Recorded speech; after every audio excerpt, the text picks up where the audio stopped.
Good morning, everyone. My name is Josh Tifa with Turning Point USA. I've been here for over a decade. Charlie Kirk was the greatest man of my generation.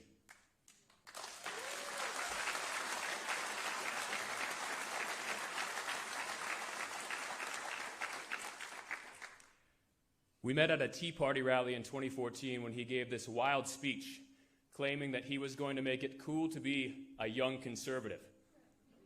In 2014, that was just about the craziest thing that you could have said in this country. And then I watched him do it. I watched Charlie Kirk transform American culture. Nothing could stand in his way because God was with him.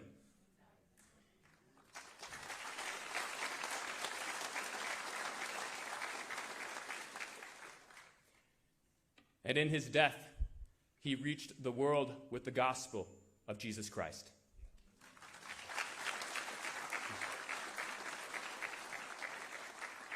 There were more people that day who heard about the gospel than just about any day I can think of. It was really very special. We have been given an extraordinary opportunity to put Club America chapters on high schools all across the country. In just the last 2 months, we have started 3,000 new Turning Point chapters, many of them in this great state.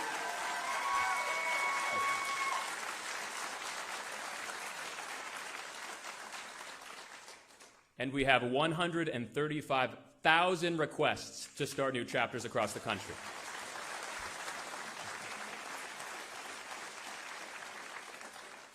It's safe to say we are very excited for Erica Kirk to lead us into this new era of the conservative movement.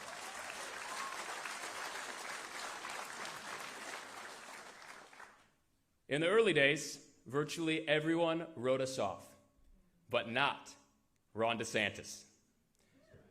We hosted our first national summit in 2015 in a West Palm Beach airport hotel with 200 kids, and just about every important person in the country ignored us and laughed at us and scoffed at us. But Ron DeSantis traveled down and spoke to our 200 kids in that airport hotel. He had nothing to gain, but he showed up anyway, and that's the day I knew Ron DeSantis would be a real leader, and I appreciate him so much.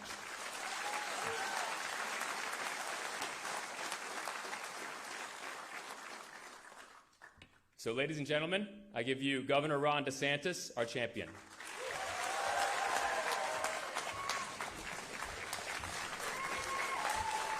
Thank you. Well, thanks so much. Great to be here. Thank you. Great to be in New College. Great to be back in Sarasota. The new and improved New College. What a difference a few years makes. Well, we're proud to be joined today by so many great folks. I know we've got a lot of people affiliated with the university. We have Florida's Lieutenant Governor with us today, Jay Collins. We have our Education Commissioner, Stasi Kamoutsis. The Chancellor of the State University System, Ray Rodriguez. And then we have local reps, Buchanan and McFarland.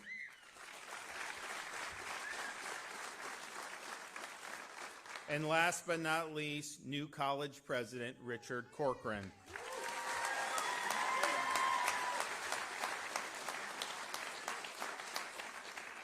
So one of the things we've done from the time I was governor, when Richard was our education commissioner, is we made a strong effort and really made a central effort to reinvigorate civics education in this state.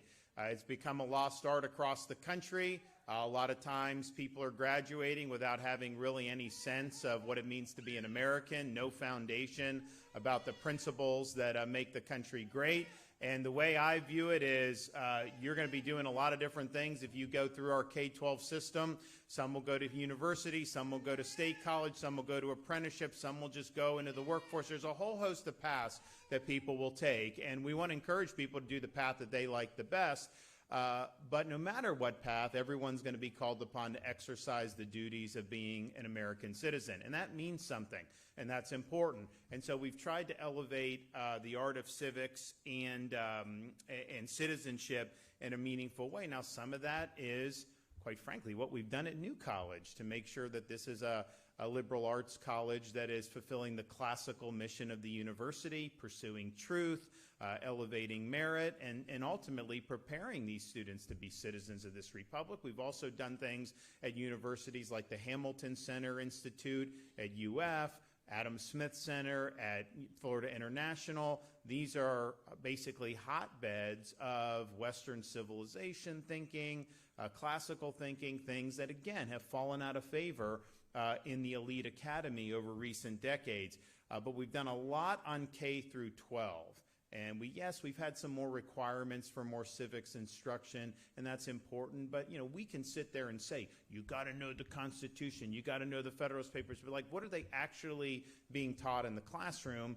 And the reality is a lot of teachers, particularly younger teachers, if you're going through universities in this country, you're not graduating with a very strong background, most likely, in the founding of the country and all the key debates that shape the institutions. That's viewed as passé amongst that group of academics. Now, that's changing in Florida, but in most parts of the country. Oh, and incidentally, they just did a college rankings in the Wall Street Journal, and what they did was they said, listen, you have legacy institutions. Look, you have some of these institutions that are older than our country, right? Harvard, Yale, these places. So they've got all this prestige that's been built up over the years, but the question is, what actually are students getting? Yeah, you're getting prestige and legacy prestige, but what? So they said, what about commitment to free speech? What about making sure that you have a good environment, free exchange of ideas, no indoctrination, merit over identity politics, all the things that I think most people think universities should be doing. And so it's very good criteria. And in that criteria, when you rank the universities across the country, they rank the University of Florida #1 in America on that criteria.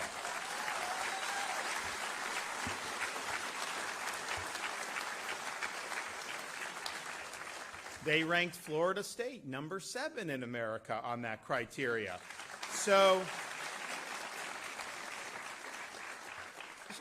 But the reality is we're doing that work, but that's not traditionally what's been happening around the country. So it's okay, if you want to teach civics, how we make sure the teachers are armed. So we created a Civic Seal of Excellence program. It's 50 hours of instruction. Teachers can go through, and not just civics teachers, history teachers, English teachers, whatever, we want you to go through. And you're getting real good instruction. We got people from Hillsdale College, Heritage, all these people to come and do this course, and the teachers get a $3,000 bonus when they go through. And what are they doing? They're learning about basically everything our founders knew when they went in and did all this stuff. They're doing that, and so now you have a great foundation where you can inspire these students. And so we're really glad that we were able to do that. But one of the big things that we have done in Florida is reinvigorate speech and debate. When you became education commissioner, what did we had very few districts even had it, maybe 5 or 10 out of 67 counties didn't even have this. Now, today, because of what we've done, all 67 counties have robust speech and debate programs, and we do competitions and we do all this stuff. But it's important because, especially in the age of these smartphones and texting and social media, you got to put that down. You got to be able to stand on your 2 feet, and you got to be able to make an argument on an issue. You got to think about counter arguments. You got to think about people on the other side. How do you persuade somebody of a point? It's really become a lost art in most of our K through 12 system across this country. And maybe you get a topic and maybe you're somebody that hates Second Amendment, and you get a topic and you have to defend Second Amendment right. Maybe you're going to get out of your comfort zone and have to question some of your own assumptions and maybe see things a little bit differently. So there's a lot of value in critical thinking. There's a lot of value. And I'll tell you, one of the things we did in Florida that's been super successful, and we were the first state, no cell phones in the classroom. We actually...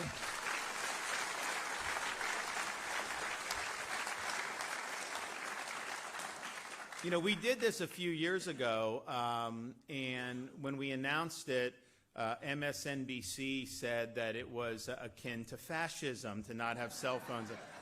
Now even the liberal states are doing it because it's obvious, and it's, first of all, from a student perspective, just being mired on that, you're not going to be able to have attention. But also from a teacher perspective, would you want, if you're a college student, to go into teaching, if you're just going to sit there and basically talk to a wall because all these kids are on their phones? No. I mean, so it's not good for teachers. It's not good for recruiting good people. So we're able to do that. And I'll tell you, it's only going to get worse if we don't put our foot down with this technology. Social media has not been good for kids. Let's just be clear about that. Facebook has made a lot of money off it.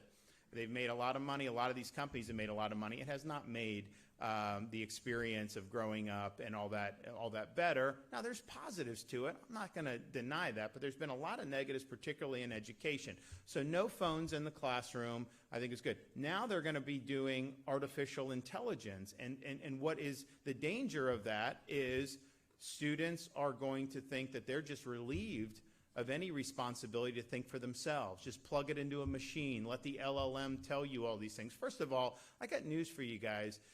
Who is running those chat bots and those LLMs? It's big tech companies. They do not have your best interests at heart. They do not see the world the way that you do. And I don't care how efficient an LLM or a machine is in going through, whatever the data set that entity is crunching is what they're going to end up producing. So garbage in the data set, garbage out in terms of the answers that they're doing. And if you know anything about our founding fathers, they were very wise about accurately identifying the flaws in human nature. That's why they built the government that we have with checks and balances, separation of powers. Madison said that if men were angels, no government would be necessary. Madison said if angels were to govern men, then you wouldn't need any internal constraints on government. But that's not the world we live in. Don't think that somehow a tech overlord is somehow immune to the flaws in human nature. If they have the ability to control so much of society by manipulating these data sets, of course they're going to do it. Do you not remember COVID when they were censoring the truth? I mean, we literally did a thing, and I was the only one willing to do it at the time. This is, pretty early in COVID. I get some of these experts who were actually speaking out. There was like 6 in the world that were willing to speak out at the time. And I got Oxford, Stanford, Harvard, and they were ostracized by their colleagues. I was like, should a 5-year-old kid in kindergarten be wearing a mask all day? No, there's no basis. Google censored that video. We had it up. We had people. It was a nice round table. They censored it.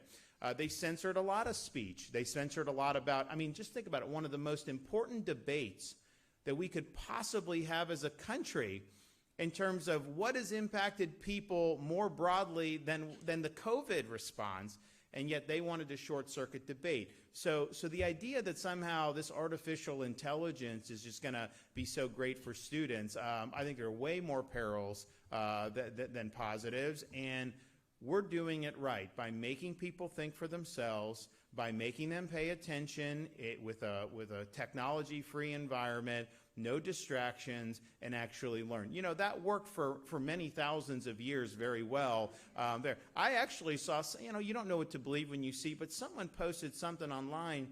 It was an exam in like Kentucky for like an 8th grade graduation. And I'm reading these questions and I'm like, it was so much higher than what we've seen now. So we're working hard to correct that. So we're proud of what we've done, with the technology. So I do think it's important.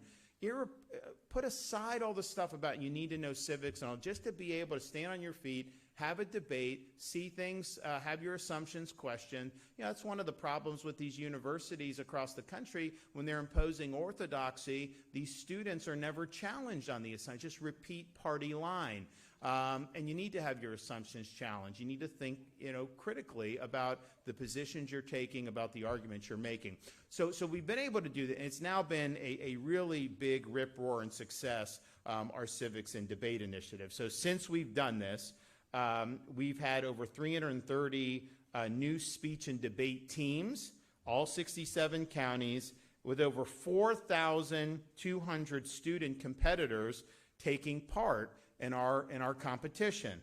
During the first year of the initiative, my first year as governor, we had 11,600 students in Florida that competed. That number rose to 14,300 1 year later. In the past year, we've had over 430 students participate in our Speech and Debate Initiative State Championship program, which is really significant. And we think we're going to end up with over 600 for this year's, which, oh, by the way, this spring, 2026, Speech and Debate is going to be held right here at New College of Florida.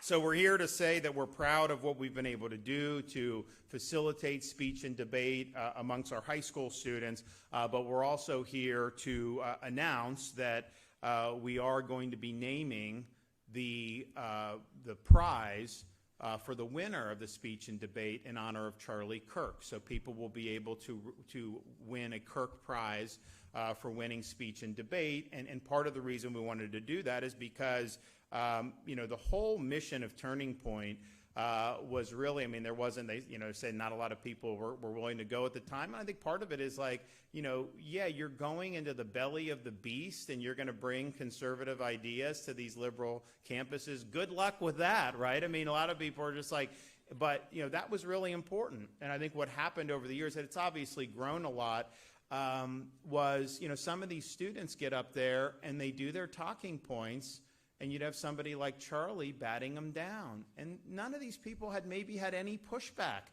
to any of this stuff before, and now all of a sudden they're doing it. Now I know some people you could tell them 2 + 2 = 4, and if they don't believe it, they're just not going to. I get that, but I think it causes people to actually have to think. And I know that Charlie was he was beating the bushes in Florida like for a long time before he became really well known, developed a big following in this state, particularly with a lot of contributors in different parts of the state, even lived in this community here in Sarasota for a time. So we were proud to be able to do that in memory, but it's not just a prize in and of itself, which is good. You win the championship, you get a good pat on the back. We wanted it to be even more meaningful to that. So when we have the championships on April 5th, 2026 in New College, we're proud to announce that it's not just going to be a trophy that you get. Because of private donations to the Florida Education Foundation as well as Florida Prepaid, we are going to be able to award the winner of the Kirk Prize a $50,000 scholarship.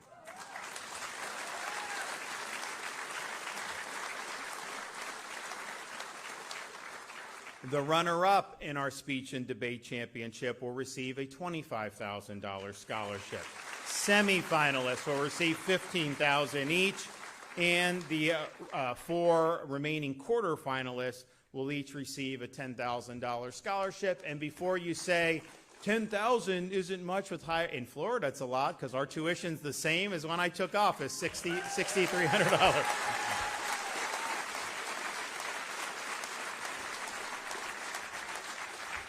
And you actually can use this, so our prepaid and all this, obviously we want people to stay in state, especially if you're a good debater, but you can take it where you want to take it. And I think we're confirming, I'll make it happen, but so say you win the $50,000 and you go to University of Florida, which is not easy to get into, or you go to New College or whatever, and then you're like, you know what, I want to do master's or law school or something like that. You're not going to spend $50,000 in undergrad in Florida, most likely, so you should be able to apply that to graduate. And so we'll make sure that happens as well. So this is a pretty big deal. Additionally, thanks to the Ronald Reagan Foundation, both the winner and the runner-up of Florida's debate championships will receive invitations to attend the National Ronald Reagan Presidential Debate in California. Then the Ronald Reagan Presidential Debate is inspired by President Reagan's legacy of principled leadership, civil discourse, and effective communication. The debate there emulates the style of presidential debates of old, emphasizing practical communication skills like civility, personality, humor, and storytelling. I don't know anyone's been able to do that as good as the Gipper. It's a unique one-on-one style debate designed to blend civic knowledge with persuasive rhetorical delivery. And I think that students that have been able to do that have really loved doing that. So that's a big deal. I know there's a lot of students that were going to be eager to compete anyways. This is even more incentive to get involved. I mean, you literally, if you have you're a silver tongue orator, you go in, you win it. I mean, you have school paid for. You don't have to worry about it at that point. So that's really good. I want to thank everyone that's involved. We are also today announcing a partnership with Turning Point. We want to make sure that all high schools in Florida, anybody in a high school that wants to start a state Club America chapter will be able to do so. There shouldn't be any impediments to that, and certainly no discrimination. We're not going to allow that. And any school or school district that does try to discriminate, that man right there will probably first send you a nastygram and then drop the hammer. So that will happen.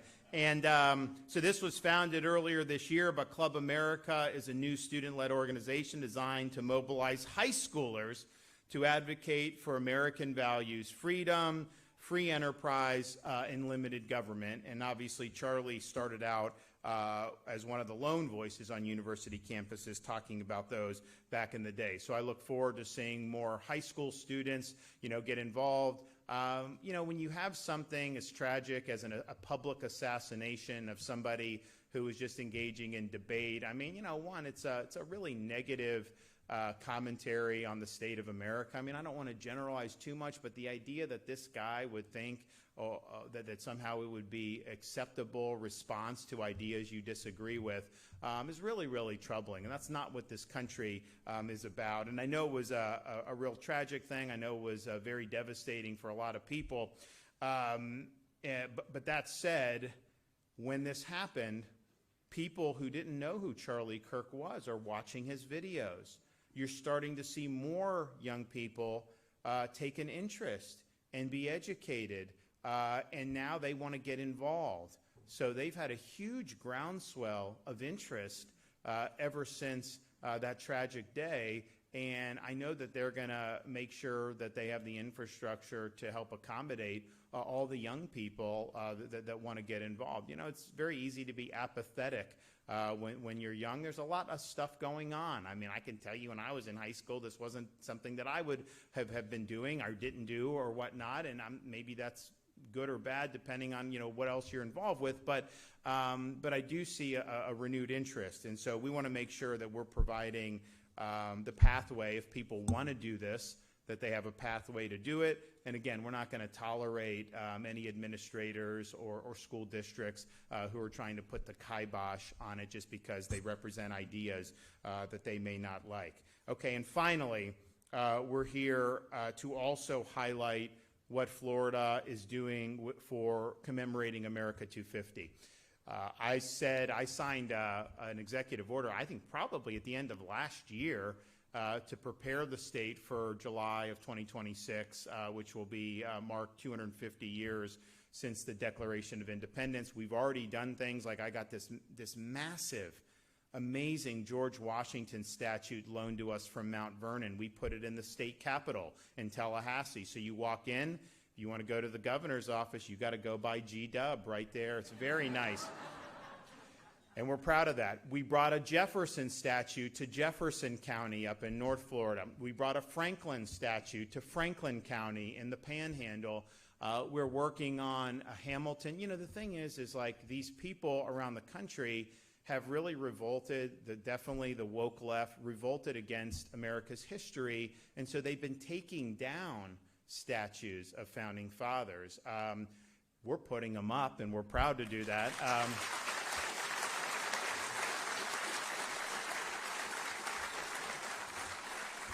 But one of the things it's done is it's kind of given us an opportunity, because we can buy these things that have been mothballed in other states at a discount. So Alexander Hamilton on sale from the state of Colorado or wherever. So we're doing that. We'll have Hamilton in Hamilton County in North Florida, father of the Constitution, James Madison. We're going to do a statute there. Monroe County is the Florida Keys. So we're going to definitely do that. You know, maybe we'll do Key West. It would be interesting to see the response there, but we're going to do it. And we just got to keep going.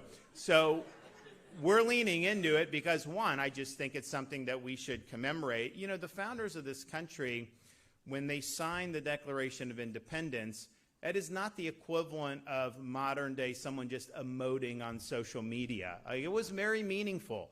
When they signed, they pledged their lives, their fortunes, and their sacred honor. And they were people that had a lot to lose.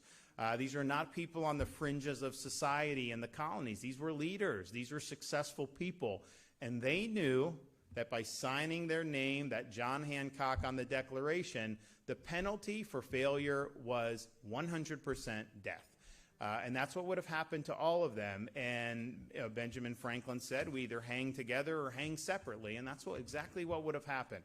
So they had a lot of skin in the game. And they were able to do this. And they knew that free governments had been tried throughout human history. They studied all of those different examples. They drew lessons from them, but really there was only one lesson that really mattered, and it was this: every single one of them had failed throughout human history. So they viewed it as their responsibility to determine, and our responsibility, can people actually govern themselves? Can you have a society based on the idea that our rights are God-given, not government-granted? That we have a rule of law, not the rule of individual men? That we have government that's limited to its core functions? And that was a question that they were attempting to answer in 1776, in 1787, when they did the Constitution. But they were also very wise to the idea that just simply doing a good declaration, just simply doing a good Constitution was not going to be enough. When Franklin walked out of the Philadelphia Convention Hall, 1787, you know, it was in secret. No one knew what they were doing. Someone asked him, did you give us a republic or a monarchy? And he said, I gave you a republic, but only if you can keep it. Because they understand you can have the best Constitution, the best Declaration. They don't run on autopilot. They require every generation of Americans to cultivate, to defend, and ultimately to preserve this great inheritance that we have. And I think America 250 is an example for us, an opportunity for us to really make that very make a big impression on our young people in particular, so that they understand what it means to be an American and how lucky they are. So we're doing a lot, and we're going to continue to do a lot. We're also partnering with the U.S. Department of Education under the Trump administration to further some of these initiatives. And it's not just a press release. There's real support here. So I'm excited to say that a number of our institutions have received grants from the U.S. Department of Education to commemorate America 250. Florida State, $4.7 million for their Institute for Governance and Civics to start programs about the Founding Fathers for students and to fund civic-minded research projects for educators. Florida International, our Adam Smith Center for Economic Freedom, awarded $2.3 million to teach the principles of the American tradition. University of North Florida, $2.1 million to fund a program designed to enhance civics education for 9th through 12th grade teachers in Duval County Public Schools through inquiry-driven professional development. New College of Florida, $1.8 million grant.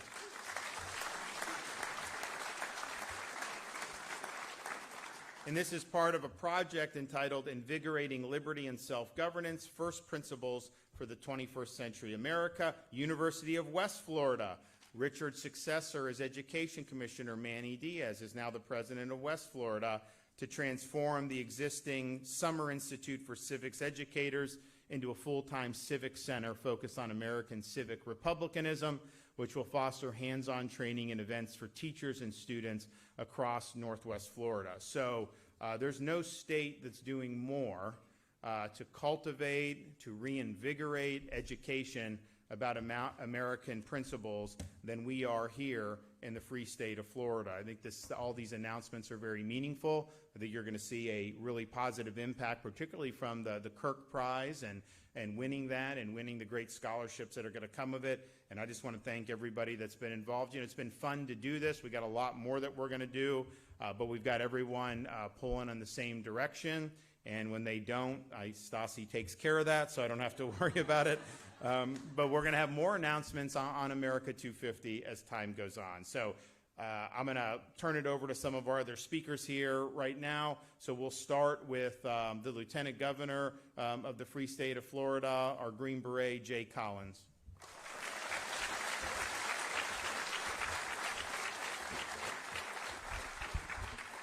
Well, it is a remarkable privilege to be here today. You know, if you had told me 5 years ago that I would even be involved in politics, I would have laughed at you. But God's plan is so much bigger than ours. It truly is. You know, we find ourselves in a position where we need warriors in politics. Sometimes it's hard to get politicians to stand up and be warriors. So I believe God wants warriors to step into that fight right here at home again.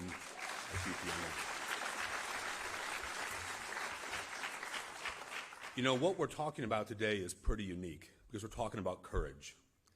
You see a governor behind me who had the audacity and the courage to stand alone when the world was going completely awry. People often ask, well, where would Florida be if the election hadn't gone that way and he wasn't our governor? I would ask you, where would America be if Governor DeSantis wasn't there? Because the nation would have folded. His courage was contagious.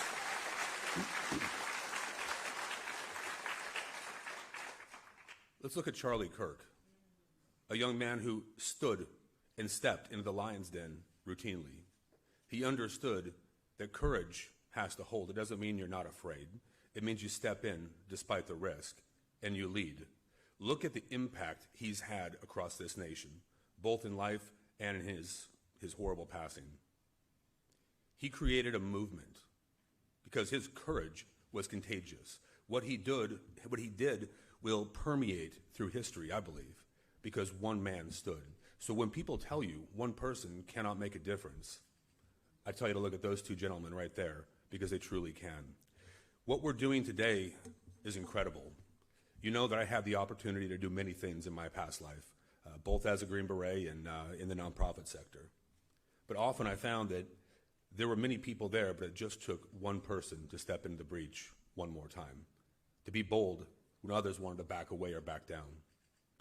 So when we talk about instilling the right to speak, the ability to speak, the ability to stand on your own and use your voice, that is truly courage. It is. That is remarkable. When we name things and words and we put skin in the game after a member of our nation, a citizen, a leader, a dad, a husband in Charlie, we don't just memorialize him as a person, memorialize all that he accomplished. That award matters. What he stood for mattered. But what he has done and what he has created will permeate through history, I believe, through awards like this because of how powerful his voice is and was. We are so blessed that somebody like Charlie lived. We are so blessed to have the GOAT right here in the free state of Florida.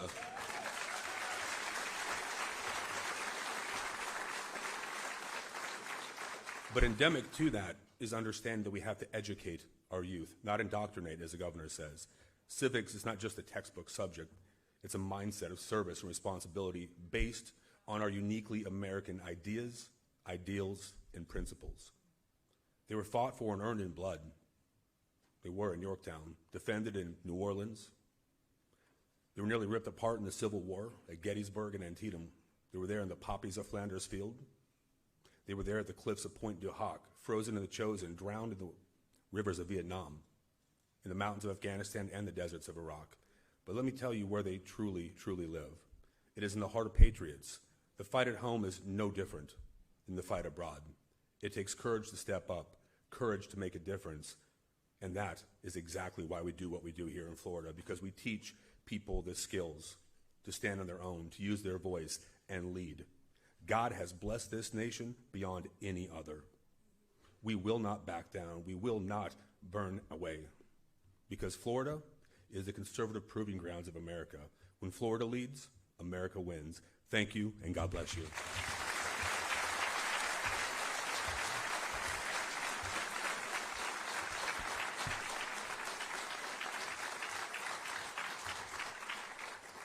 So before I bring up Richard Corcoran, we're going to bring up one of his successors as Education Commissioner. And Richard, when he became Education Commissioner, I remember like there were a lot of howls from the school unions, and people were like, "Oh no, you can't do Richard." And then obviously he did a lot of great stuff. Manny Diaz, did a lot of stuff. But if you want to see somebody that's really annoying all the right people, I think our current guy is doing it as good as anyone, and we're proud to have our Education Commissioner here, Stasi Kamoutsis.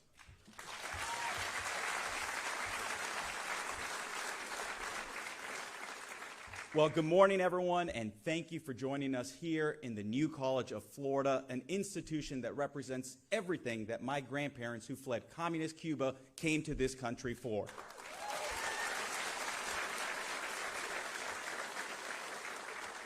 I want to begin by thanking the extraordinary leadership of Governor DeSantis and President Richard Corcoran. I had the privilege of working at the beginning of this administration under both of their leadership. And boy, was it impactful in my career.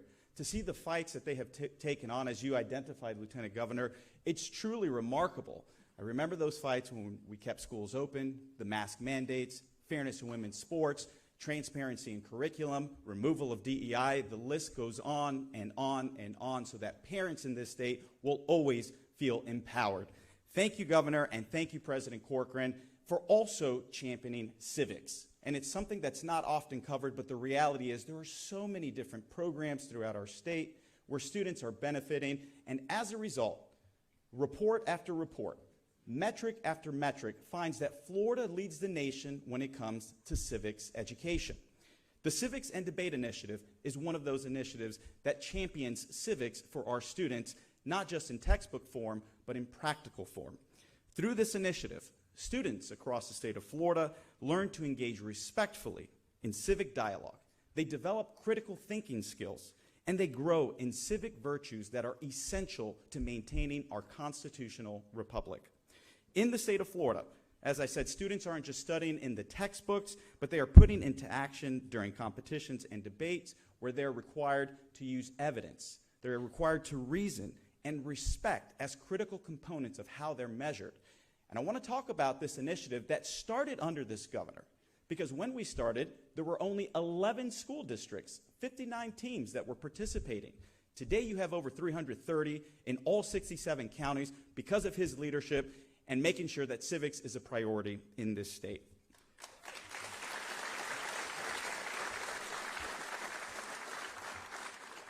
Now, the annual championship brings together the top student debaters from across Florida to compete in a variety of debate and public speaking events that showcase their knowledge, their eloquence, and a commitment to civic values.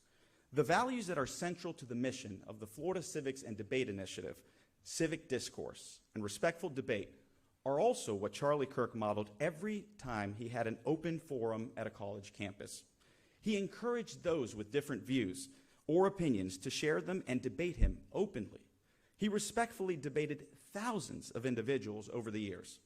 His assassination underscores the increased importance of civic discourse in a peaceful, respectful, and civilized way. Today, we come together in recognition of Charlie Kirk's contributions to civic education and respectful dialogue. And to honor Charlie Kirk's life and legacy, the winner of the Ronald Reagan presidential debate, which will have its debut for the first time at this year's Civic and Debate Initiative Championship, will be awarded that prize, that trophy, that will bear the name of Charlie Kirk, honoring his commitment to civic dialogue and open debate. After 2 days filled with rigorous, robust rounds of debate, there will be a winner, there will be a runner-up, there will be 2 semifinalists, and there will be 4 quarterfinalists. And as the governor mentioned, this year, for the first time, they're going to have these grand prize scholarships, which is a huge deal to incentivize these students that their hard work pays off. And by naming this trophy after Charlie Kirk, we will also emphasize that vigorous debate can and should coexist with civility and respect. And I wasn't going to talk about it, but the governor continues to remind folks that I was a former prosecutor down in Miami, and the reality is accountability will be front and center when it comes to education.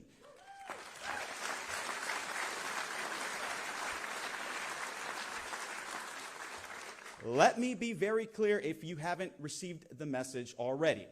If you try to serve as an obstacle, if you are a hurdle, if you get in the way of any student or teacher trying to start a Turning Point USA chapter, you will be met with the full force of the law.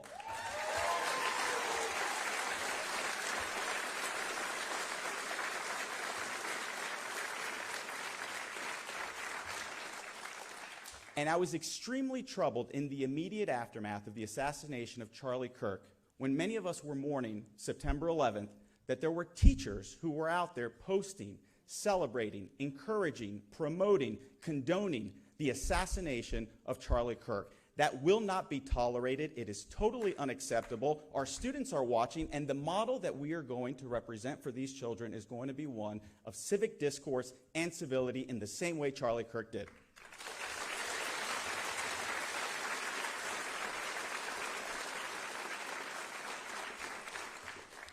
I also want to thank folks who don't often receive the credit.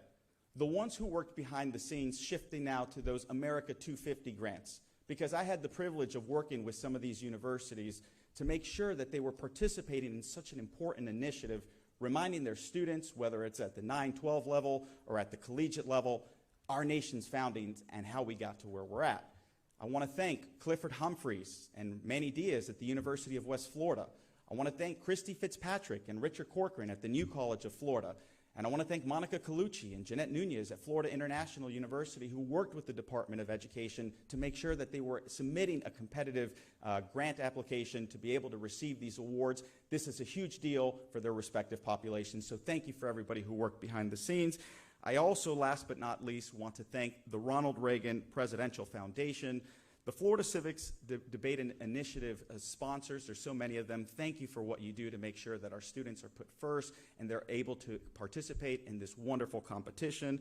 I want to thank the parents who are encouraging their students to do it, but I really want to thank the students. That is what this is all about, putting those students first, making sure that they understand the importance of civil discourse, they understand the importance of respectful and open dialogue. Whether or not you agree with the other individual, at the end of the day, violence is never the answer, and we will continue to champion that message here in the state. To the competitors who are participating for the Charlie Kirk Trophy, you are carrying forward a tradition of debate and civic discourse that is vital to the health of our society. Together, we are building a generation of Floridians ready to lead with courage and conviction. Thank you, and God bless you all.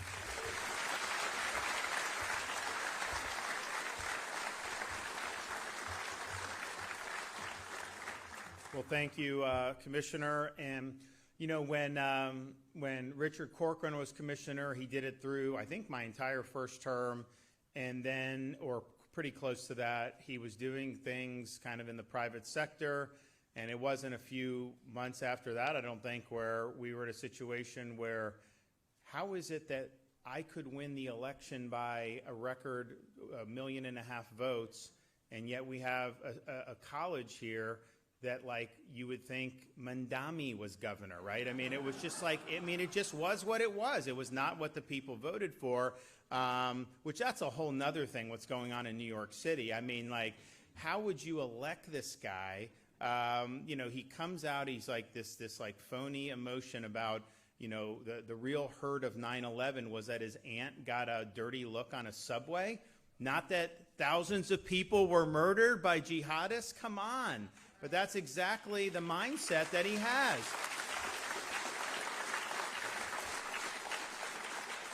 When you have people that are Congress, like Ilhan Omar, saying 9/11 was just somebody did something, you know, there's a real sickness out there in American society. And, you know, this guy gets elected, you know, people have asked, like, like, look, if I have to build a wall on I-95, just like, I mean, to do, you know, maybe we'll have to do it. I don't know. But we had to do something to make, because first of all, New College, it really wasn't getting a lot of attention. The enrollment was very low. It was supposed to be the top honors college in Florida. I don't even think they gave grades out, so it clearly wasn't that.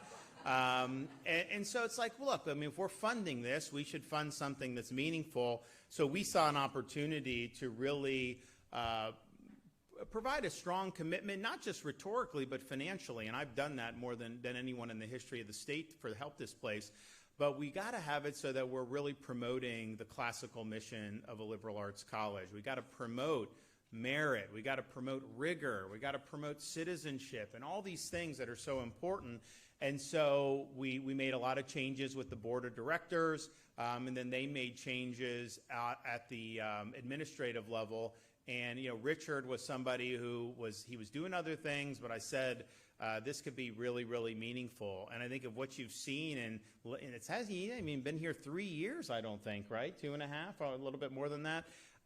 You've had a real serious transformation. I think it's been incredible. I think he's done a fantastic job.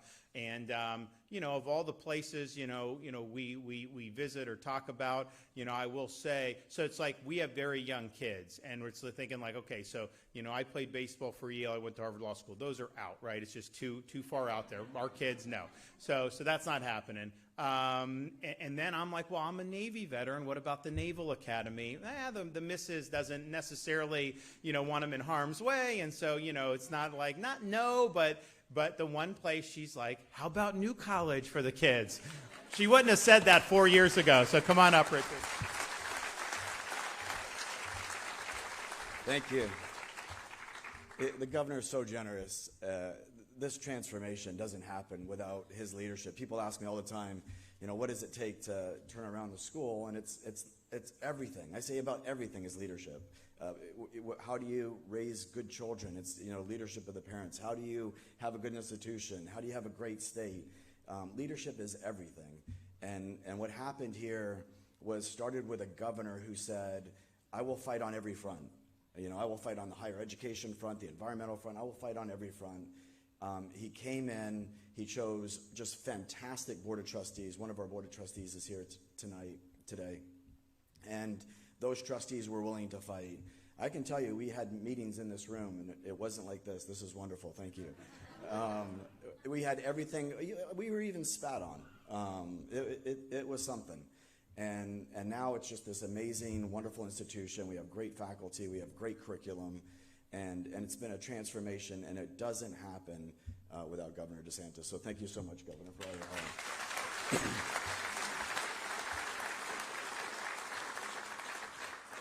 And I need to take a moment to talk about our education commissioner. He's our current commissioner. The guy that was two before him, well, not so good, but he did his best.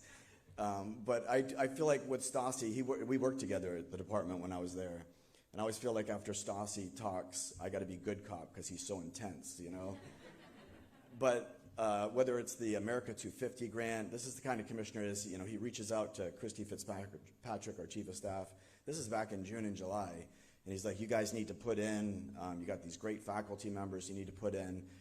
Probably don't get the $1.8 million if it isn't for Stassi looking out for the universities the way he does. But he's a fantastic leader and a dear friend. His wife is also works at the Board of Governors that regulates the universities. Just fantastic, up-and-coming, wonderful couple. And so thank you, Stassi, for all your great work. I just want to say really two big points. The first is, we say all the time, universities have been the gold standard for being a marketplace of ideas. If you can't go to a university and be exposed to all the great thoughts of time, and literally some of them, we always say we want to have William F. Buckley's on staff and we want to have Gore Vidal's. And we want them to teach whatever they can, just don't indoctrinate. Teach them how to think, not what to think. But we want to have those great debates. We want you to confront ideas that you find distasteful and hate.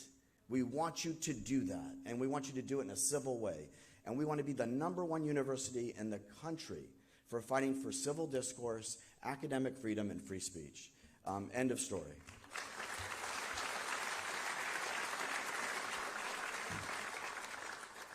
And the last point I just want to say, you probably have read, we said that we were going to put up a statue to Charlie Kirk after the tragic shooting. And nobody in the history of the United States, this is a bold statement, but it's absolutely true. I mean, nobody.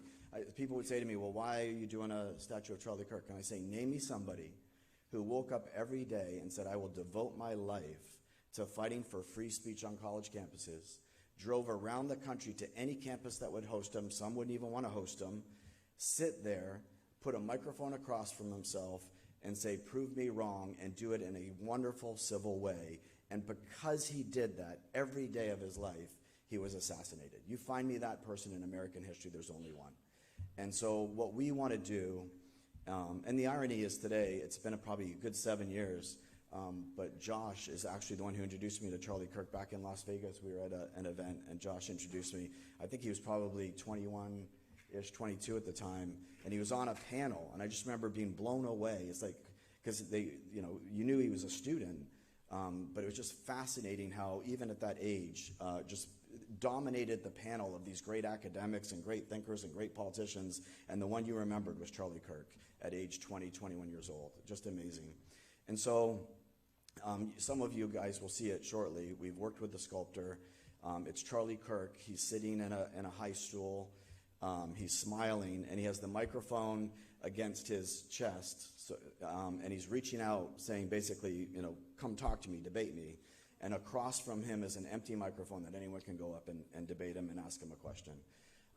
And we're going to put it in a very prominent place. And I got this idea. The governor's a huge golfer, so he knows exactly what I'm talking about. But there's a place in Tampa called Old Memorial, and as you hit the 10th hole, there's a statue of 3 caddies. Those 3 caddies all worked in Wall Street and were killed in 9/11. And so they erected this statue of the 3 former caddies at Old Memorial. And as you get off the green of 10 and you walk to the tee of 11, the tradition is you touch the statue as a reminder of the tragedy of 9/11, and let's just never forget. We're going to put it as you come into our new quad, right down the road. You'll come through our archway, and there'll be the Charlie Kirk statue right there. And we're going to hopefully start that tradition is you're going to touch the Charlie Kirk statue as a hat tip to free speech, academic freedom, and civil discourse, the foundational principles of which if they cease to exist, we cease to exist. And we will never let that happen. Thank you.